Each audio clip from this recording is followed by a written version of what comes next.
Bonjour, je suis Sarah Villers, je suis pâtissière et je viens vous expliquer aujourd'hui comment décorer un gâteau sur le thème de Batman, comme s'il était déguisé avec sa ceinture.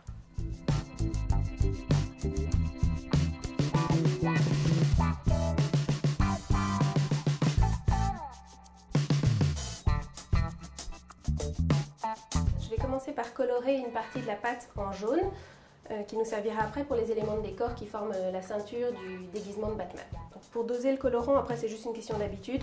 Au départ, mettez-en un petit peu et en fonction de la teinte que vous voulez, vous allez en rajouter au fur et à mesure.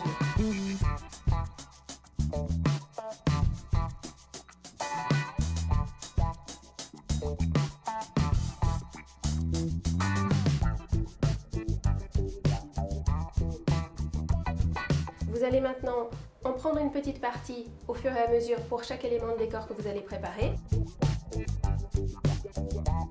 On va commencer par faire comme des petits plots qui sont les bordures de la ceinture de Batman. Moi j'ai choisi d'en faire 5. Au fur et à mesure, pour les laisser sécher, je vais les laisser sur un papier sulfurisé qui n'accrochera pas et qui me permettra de les détacher facilement tout à l'heure quand j'en aurai besoin.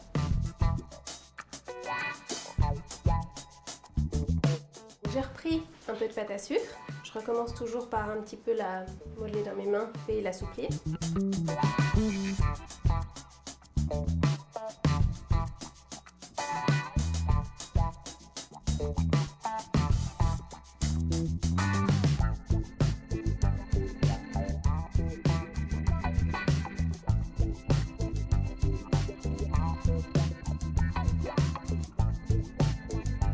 On va la laisser sécher également sur du papier sulfurisé pour qu'elle puisse durcir et qu'après on la pose plus facilement sur le gâteau. On va réaliser une silhouette de Batman pour la déposer sur le dessus du gâteau. Donc j'ai imprimé un modèle qui va me permettre de découper une forme et de m'en servir comme un patron. Donc je vais prendre cette fois-ci de la pâte à sucre noire que j'ai acheté déjà noire parce que si vous essayez de la colorer, vous allez voir qu'il faut une quantité de colorant impressionnante, que ça change aussi le goût de la pâte à sucre.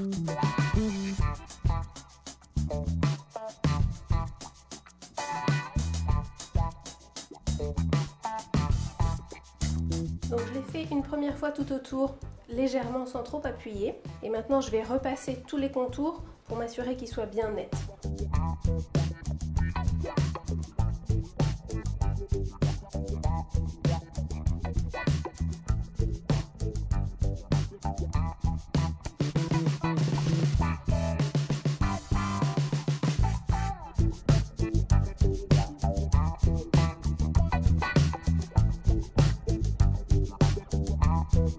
On va colorer de la pâte à sucre en gris puisque je vais recouvrir tout le gâteau de couleur grise. Pour obtenir ça, on va prendre à nouveau de la pâte à sucre blanche, du colorant en gel noir qu'on va incorporer pour obtenir du gris. En théorie, si vous la tournez d'un quart de tour à chaque fois, elle va s'étaler en carré. Si vous l'étalez d'un huitième de tour à chaque fois, elle devrait s'étaler en rond. On va recouvrir le gâteau de ganache. Donc j'ai préparé une ganache au chocolat type tarte au chocolat, mais vous pouvez utiliser de la pâte à tartiner, de la confiture, ce que vous souhaitez.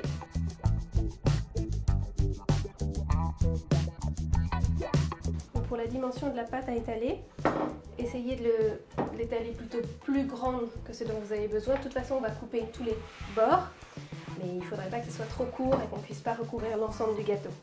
C'est comme de la pâte à modeler, si vous mettez un ongle dessus, elle va marquer tout de suite. Donc pour la soulever, vous êtes obligé, moi en tout cas, je la prends de cette manière-là pour m'assurer que je ne vais pas faire de marque dessus.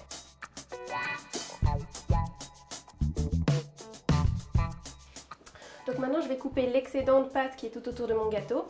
Donc je vais le faire une première fois un petit peu trop large et puis je vais me rapprocher après du gâteau.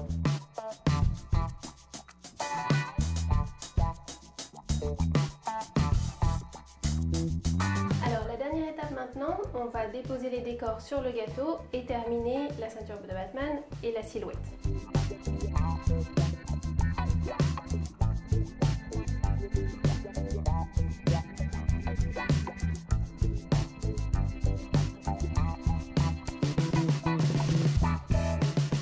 Et je vais la prendre cette fois dans mes mains parce qu'elle est un petit peu longue pour disposer la première bande tout autour du gâteau. Pour la coller, je vais simplement prendre un pinceau à usage alimentaire et de l'eau.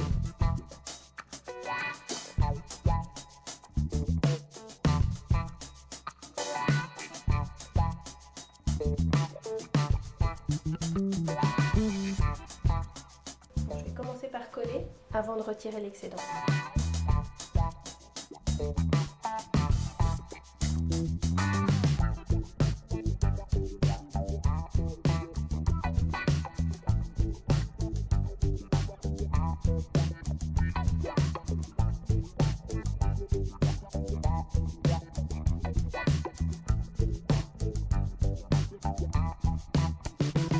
Donc voilà, on a terminé de décorer le gâteau sur le thème de Batman. Pour d'autres vidéos de décoration de gâteaux, n'hésitez pas à vous abonner à la chaîne Minute Cuisine ou retrouvez-les sur mon site sweetheartbysarah.com. Merci beaucoup et à bientôt!